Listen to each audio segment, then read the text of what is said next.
Menawi manah panjenengan tansah sumpek sampun rumiyin nyalahaken donya, mbok bilih ingkang dereng wening punika manah panjenengan piyambak. Kadangkala gesang punika boten awrat sanget, namung manah panjenengan dereng saged nampi kanthi legawa. Nalika rejeki dereng rawuh, sampun lajeng raos bilih pepes dan Gusti boten adil. Nalika pangajeng-ajeng dereng kalampahan, sampun dadosaken manah langkung peteng lan kebak sambat. Gusti sampun maringi pepesten dumateng saben titah, rejeki sampun katakar kanthi trep. Rejeki punika boten badhe klintu, boten badhe kasamaran, lan boten badhe nyasar dumateng tiyang sanes. Ingkang asring dadosaken sumpek, panjenengan remen mirsani begjanipun liyan, nanging kesupen kanugrahan piyambak.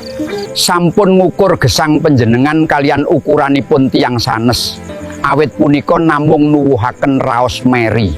Sinawa nampi kanto legawa, nanging sanes tegesipun kendel makarya utawi mandheg ngupaya. Elelinga, rejeki sampun katakar. Ingkang asring kesasar punika sanes rejekinipun, nanging raos syukur panjenengan piyambak.